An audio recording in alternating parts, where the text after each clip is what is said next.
Čau! Centos pašam mākslīgajam intelektam uzdot jautājumu, cik tad īsti to Copilot jaunumu jūlijā ir. Tam radās sarežģītības atbildēt, bet varbūt labāk kopā tad izējām cauri un saprotam, kas varētu būt noderīgs tieši tev. Un tā pirmā un galvenā atziņa ir tāda, ka Copilot Cowork šobrīd jau ir pieejams vispārējā lietošanā. Ko tad īsti nozīmē vispārējā lietošana? Ja iepriekš Frontier programmas ietveros ar to varēja spēlēties cilvēki un eksperimentēt, ko tad un kā tad īsti ar to var darboties ikdienā, tad šobrīd tas ir pieejams principā ikvienam, bet ballīte, diemžēl ir galā. Frontier programmas ietvaros varēja darīt, cik nu viens sirds kāro daudz un dažādu eksperimentu, bet arī tur varēja sasniegt šo te limitāciju. Šobrīd ir tā, ka, lai strādātu ar Copilot Cowork, organizācijai ir nepieciešama ne tikai M365 Copilot licence, bet papildus tam par visām šīm te Cowork darbībām nāksies maksāt atsevišķu budžetu klāt, balstoties uz to, cik daudz tokenu ir iztērēts. Un, ja nu gadījumā tu dzirdi par Copilot Cowork pirmo reizi, tad pavisam dažos vārdos tas ir jaunās paudzes mākslīgā intelekta risinājums, kas spēj veikt šīs te aģentiskās darbības. Man tur ir izveidots atsevišķs video, kurus esmu padalījies ar vairāk nekā 10 dažādiem use cases, kā tas varētu būt noderīgs arī tev. Un, principā, Cowork dod iespēju tev, jeb tavam mākslīgā intelekta rīkam strādāt ar taviem e-pastiem, dokumentiem, failiem, darba plūsmām un, patiesībā ir spējīgs realizēt šo te darbu no A līdz Z. Un tās dažas no izmaiņām, kas attiecās uz Copilot Cowork, ir tas, ka šobrīd tam ir arī iespēja strādāt ar Edge internetu pārlūku. Tas nozīmē, ka tas ir spējīgs ne tikai veikt darbības mākonī, balstoties uz taviem datordatiem, bet tas ir spējīgs izmantot internetu pārlūku, lai pieņemsim pieregistrētu vai, apskatītu konkrētas weblapas, un veiktu tajās nepieciešamās darbības, kas tev ikdienā būtu jāveic. Un vēl tāda nianse ir tas, ka šobrīd, tajā brīdī, kad kāds no komandas biedriem updateto skill failus, jeb tos, uz kuriem Cowork varētu balstīties, tad, principā, tajā brīdī tie updatētos arī visiem. Un, lai mēs nerunātu tikai teorijā, tad pavisam īsi varu parādīt, ko tad īsti nozīmē Cowork. Tad ir šis te Copilot, ir šī te čata daļa, un ir attiecīgi iespēja izmantot arī pašu Cowork. Un Coworkam ir šie te plugini, ir skilli, un tas, ko tu vari darīt, attiecīgi vai nu pievienot skillus, vai attiecīgi izmantot tos, kas jau ir šeit iebūvēti. Un no iebūvētajiem tad ir gana daudz un dažādas, un tās populārākās, protams, ir Word, Excel, PowerPoint, kas spēj veidot, formatēt, sūtīt, gatavos dokumentus atbilstoši tām darbplūsmām, ko tu vēlies definēt. Bet, ja gribi sīkāk uzzināt, tad paskaties to citu video ar šiem te dažādajiem piemēriem. Un tās nākamās lietas, ir tie jaunumi, ir saistīti ar Copilot chatu un Copilot lietotni kopumā. Un arī atgriežoties atpakaļ uzreiz pie šī te chata loga, tad šobrīd šie te aģenti kā Word, Excel, PowerPoint, viņi ir pieejami arī šeit pat no šīs te Copilot aplikācijas, un, lai tos izsauktu, tu vari izmantot @zīmīti, @PowerPoint, tad pieņemsim Word, un tādējādi tu vari šos te aģentus palaist. Tas, ko tu vari darīt, principā, ir atlasīt arī visus pārējos aģentus šeit no šīs te vietas. Kamēr esam šeit, vēl viena tāda nianse ir, ka šobrīd ir pieejami arī vēl papildus citi modeļi. Attiecīgi, Microsoft seko līdzi tam, kādi ir šie te jaunākie, jaudīgākie modeļi, un tie tiek pievienoti arī pie tiem, ko tu ikdienā varētu lietot. Tie no jums, kas neredz Claude, tas ir saistīts ar to, ka, attiecīgi, organizācijai ir jāiespējo šīs te papildu iespējas. Dodamies atpakaļ pie šīs te prezentācijas. Jā, te ir minēts, ka šobrīd var tikt pie labākām un precīzākām atbildēm, izmantojot search funkciju. Un search funkciju jūs varat atrast šeit, kas atrodas uzreiz šajā te blokā, un attiecīgi tajā brīdī, kad kaut kas tiek meklēts, šeit uzreiz labajā pusē būtu papildus lauks, kur tu vari turpināt diskutēt nu, par un ap šiem te rezultātiem, kas ir izgūti. Un atgriežamies pie prezentācijas. Tas, kas jau tika pieminēts, tad ir pieejami šie te jaunākie modeļi, bet vēl viena tāda nianse ir, ka šobrīd arī telefonā tie no jums, kas varbūt tās ikdienā to nelieto, tad ir iespēja saņemt šos te paziņojumus, ir iespēja veikt šīs te darbības no telefona, un attiecīgi tajā brīdī, kad jūs dodaties, nezinu, uz darbu vai esat, nezinu, kaut kur starp tikšanām un tā tālāk, jūs principā varat uzdot šos te uzdevumus savam Copilot, kurš fonā var veikt šīs te darbības. Par modeļiem mēs jau nedaudz parunājām, bet kas ir palicis daudz elastīgāk šajā kontekstā ir, ka ir iespēja definēt dažāda veida modeļus pie dažāda veida aģentiem, kas tiek lietoti. Un kā piemērs ir arī tajā brīdī, kad jūs gatavojat prezentācijas, jūs varat izvēlēties, ar kuru modeli tieši gatavot prezentāciju, ar kuru modeli attiecīgi ģenerēt bildes, bet to mēs paskatīsimies nedaudz vēlāk. Jā, Copilot Notebooks. Te ir viena tāda liela forša ziņa visiem. Copilot Notebooks šobrīd ir pieejams arī visiem tiem lietotājiem, kuri izmanto pat Copilot Basic, jeb šo te standarta licenci. Un, nu, pavisam dažos vārdos Copilot Notebook ir, ja kāds no jums ir jau iepriekš dzirdējis par Notebook LM, nu, tā ir līdzīga alternatīva, jeb vide, kur jūs varat likt daudz un dažādu failu, kura attiecīgi viņiem nu, tiek veidots tā kā nosacīta projekts, un jūs varat ar šo te kopējo kontekstu strādāt jau daudz efektīvāk. Ar notebooks jūs varat dalīties ar komandas biedriem, tādējādi jums ir šī te viena vide, kur darboties pie tādiem lielākiem projektiem. Un, ja mēs runājam par Word, tad arī Wordam ir nākušas daudz dažādas opcijas klāt.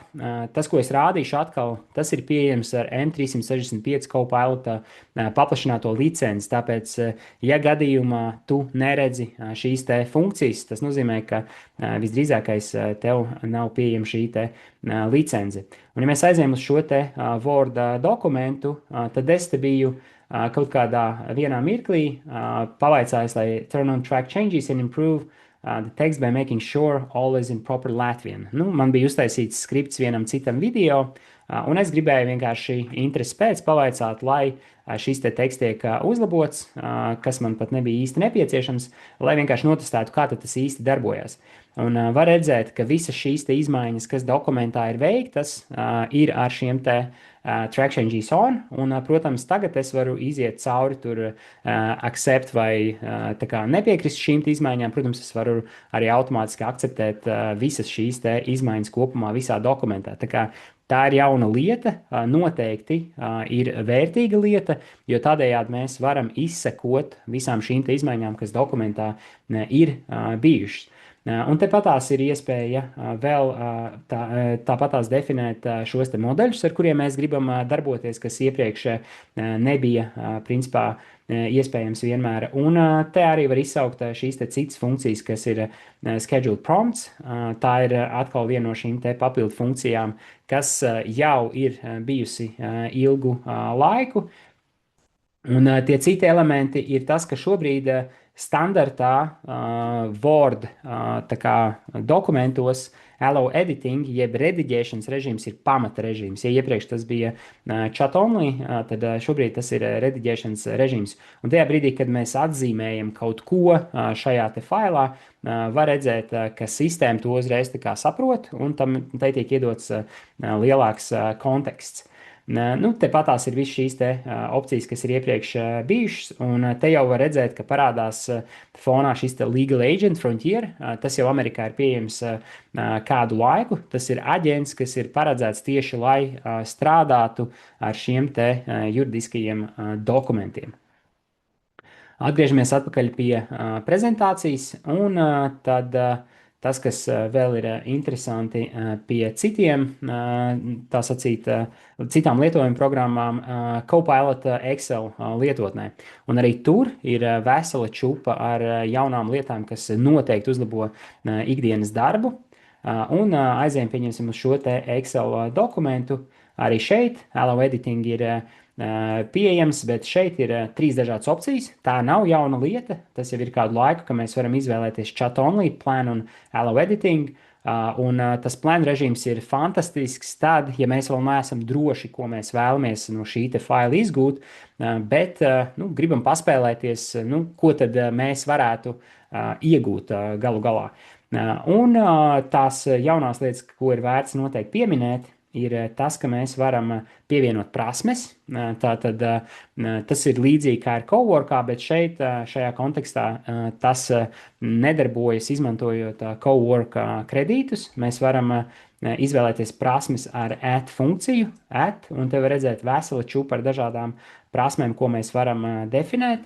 Vēl fantastiski jauna funkcija ir tas, ka mēs varam definēt workbook rules, jeb tajā brīdī, kad mēs strādājam organizācijā, un mums ir vajadzība, pieņemsim, izmantot, punktus, komatu vietā, vai mums ir noteikti veidi un formāti, kā mēs lietojam valūtas, atzīmes, un daudz citu tādu papildu nosacījumu. Mēs varam izveidot šos te workbook rules, tajā brīdī izveidosies specifisks tāds papildu cilne, kurā šie te visi dokumenta nosacījumi tiktu definēti. Un tas, ko mēs vēl varam darīt, mēs varam principā pievienot paši savējās prasmes. Ar to saprotot, ka ja ir kaut kāds īpašs veids, kā jūs tieši savā organizācijā veidojat šos te Exceļus, jeb izklāja lapas, tad caur šo te Manage Skills opciju tas ir iespējams. Tas ir par Excel. Un tātad, te ir minēts arī, kad ir šis te Power BI pieslēgums šobrīd pieejams, bet tas nav visiem lietotājiem. Tātad PowerPoint lietotne. PowerPointam ir arī ļoti, tā kā vairāks tāds fundamentāli foršas lietas, kas ir nākušas klāt, un viena no tām ir tajā brīdī, kad mēs veidojam prezentācijas izmantojot Copilot, var atrast sekojošo lietu. Mēs varam klikšķināt plusiņš, un plusiņā mēs varam caur plusiņu mēs izvēlamies konkrēto, tā kā brand kitu, jeb, ja jūs savā organizācijā veidojat prezentācijas, kurām vienmēr ir jāatbilst noteiktiem logotipiem, krāsām, un vēl visiem daudziem papildu elementiem, jūs varat to pievienot caur Create bloku, un tad, kad jūs gatavojat jau šo te prezentāciju, jūs principā varat izvēlēties jau konkrēto brand kitu, ja brand booku, pēc kura šī te prezentācija būtu jāveido. Un, kā jau es minēju, tad mēs principā veidojam šo te brandbooku Create sadaļā. Jūs to varat atrast zem šeit vafeļu tipa diagrammas, te ir Create.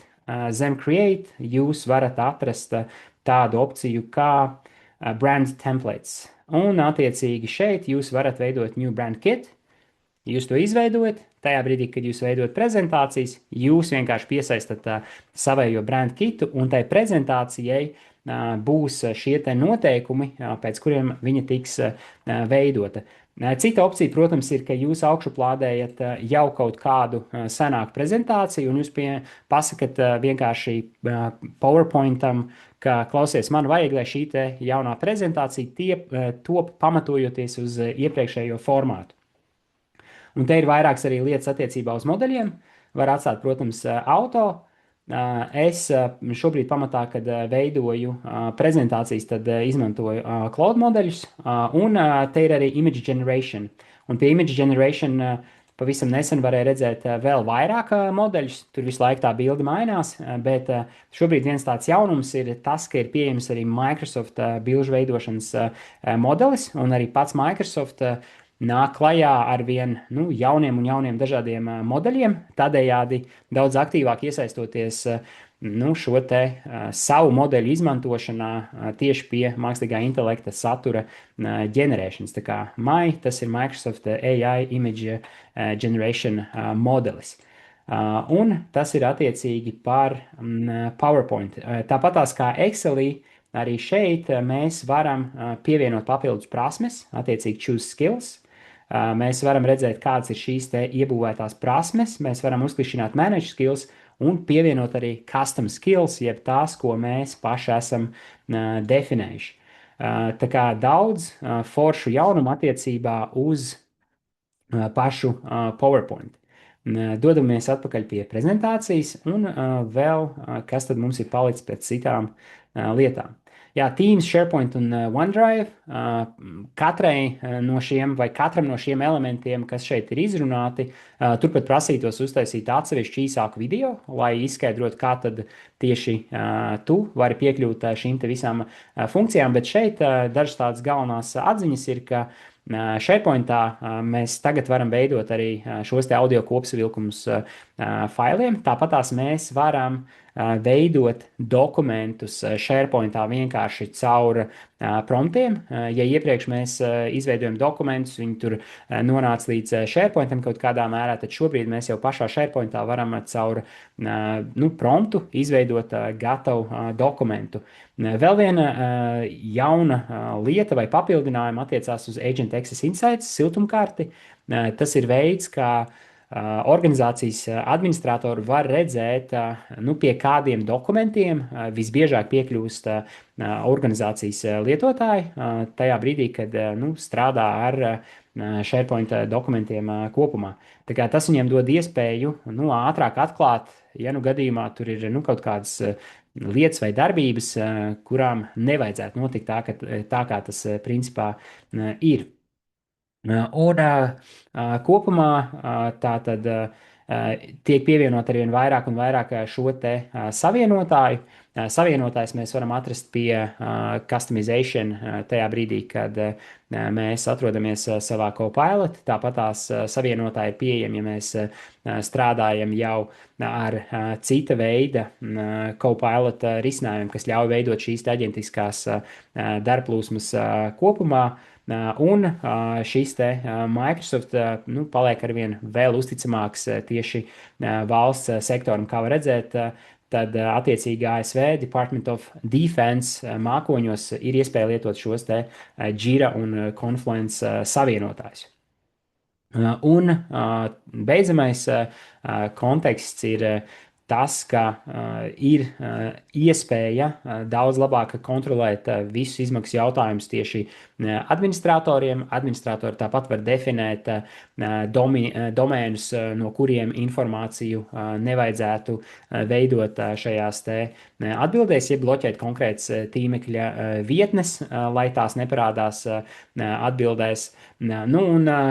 Tas tad vairāk tieši uz administratoriem, bet var redzēt, ka uz mākslīgā intelekta ieviešanas rēķina netiek zaudēti vai netiek pazaudēta šī viena no Microsoft vērtībām tieši rūpēties par drošību, par to, lai tie dati, kas ir organizācijai, paliek organizācijas ziņā, ka tie pieder viņiem, un attiecīgi par to ir daudz un dikti jārūpējas. Un tās galvenās tad atziņas apkopojumā, jā, Copilot šobrīd ir spējīgs veikt uzdevumus no A līdz Z. Cowork, protams, ir tāds crème de la crème piemērs, bet tos pašus uzdevumus var veikt, ja mēs paši jau veidojam gan tās prezentācijas no A līdz Z, ja mēs veidojam dažādu veidu izklāja lapas, kuras izmanto iebūvētos vai paši definētos skills, un to piemēru, kā Copilot ir spējīgs veikt šīs te darbības no A līdz Z, ir gana daudz. Kā es vienmēr aicinu pašus lietotājus un klausītājus domāt vai piesēst, saprast, kuras ir tās lietas, ko es ikdienā daru, mēģināt viņus atzīmēt un mēģināt viņus atdarināt caur šo te AI darbplūsmu izpildi. Ja jūs varat šo te atkārtot ar AI rīku palīdzību, tad tas ir veids, kā jūs spējat automatizēt, uzlabot savējo ikdienu. Par to, ka ir vairāk modeļu, vairāk izvēles, tam mēs arī pieskārāmies, un es ticu, ka tas arī nemainīsies. Viens ir tas, ka Microsoft pats virza daudz un dikti savus modeļus.